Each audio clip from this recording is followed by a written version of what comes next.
I'm back, bitches! Hey there, everyone. Too Late Reviews here. And I'm bored, so I'm doing a review on Life is Strange 1. Now, I love this game. This game was recommended to me from a friend. And honestly, it's just, I've been obsessed with it ever since. Like, the whole reason I'm making this video is because of the fact that I was sitting down, I was gonna replay Life is Strange, and I'm like, you know what? I'm gonna review it. I fucking love this game, so I'm like, I'm gonna review it.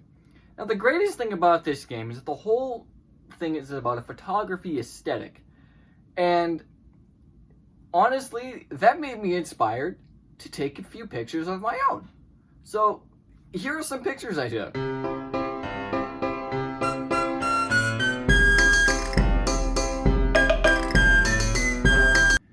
Yeah, some people are just naturally bitten by the shredder bug. I happen to be one of those people. Like, yeah, that is Bruce Campbell in his element, in his prime. I mean, granted, I had to build a time machine to go back in time to the filming of Evil Dead 2 to get said photo. And sure, yeah, they did storm me off set, saying, get the fuck out of here, you goddamn motherfucking wizard, with your smartphone.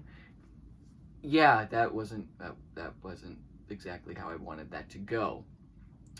Anyway, back to Life is Strange. Now, I absolutely love this game. This game is by far one of my favorite things ever. The art style is goddamn terrific. I love it because it's, like I said, the whole, like I always say, is, oh, let's be honest with you, I filmed this like 3 times. I've said before, is the art style is a mixture of what I like to say, like watercolor paints, and like art is the thing that drives the story forward. It's what drives the villain's motivations. It's his passion for art takes him to the very next level, to the extreme, where he starts kidnapping girls to capture the moment their innocence is lost. And if you actually listen to him in the beginning of the game, which I actually just noticed, because sometimes when I play games, I do shit differently to try and, you know, see if I can notice anything different. And he actually goes on and explains this in further detail than he actually, and I'm pretty sure he does at the end of the game.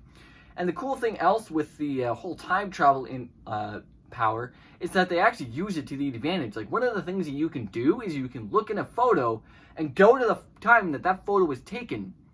And it's actually really cool because they use this to their advantage so many fucking times. Like the one time when Chloe dies, there was a photo that was taken like hours before, and it was like when you find out Mr. Jefferson is the person that's the villain. Spoilers, by the way.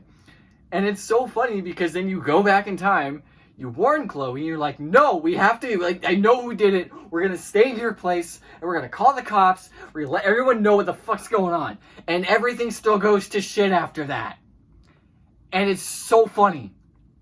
Well, not really funny, but it's like the whole thing is Max keeps trying to fucking fix the world, and she constantly makes things worse. Like, at one point, she fucks it up so bad, she like makes her best friend's dad come back to life, but then her best friend ends up getting paralyzed, and then you have to choose between whether to let her live or pull the plug and have her fucking die. And me as a sick bastard, I kept replaying time, bringing her back to life, and then it's you don't give a man that kind of power. I'll abuse it. But so the other thing is that the game will make you feel like shit about certain stuff, like Kate's death, or if you actually, you know, she does die. If you know her like the back of your hand, which the first time, I'll be honest, I cheated. The second time, I was like, all right, I think I can do this. Yeah, no, I failed. I failed. And she leapt to her death, and then I was constantly reminded about it. This game, it'll make you, it's depressing as shit. But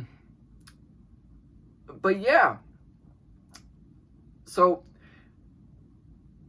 the other thing, too, is that it's very, like, Max actually, like, this is my only gripe, is that Max can get a little on your nerves, because the way that she talks is she's very, like, she's one of those people, she's like a wallflower, like I used to be.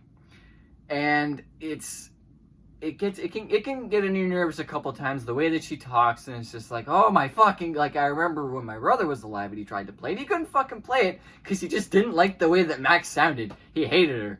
And I'm just like, all right, I can get behind that. I kind of just played it and played through it. I'm like, listen, it's gonna get better. And then shit got weird, and then I was just like, the ending of this game, I'm not gonna spoil anything else. Like, I'll tell you that Mr. Jefferson's like the bad guy, but like, that's like the least biggest thing, because that's like, you find that out, and then like there's so much other shit that happens that like it was one of those, what, like, in my opinion, it goes down in one of my top 10 what the fuck moments in video game history for me. But this game I know I'm not talking about it a lot, but it's so goddamn good that I'm just gonna say it. Stop watching my review and just go and fucking play it. It's really, really good. It's just go play it. Just go play it.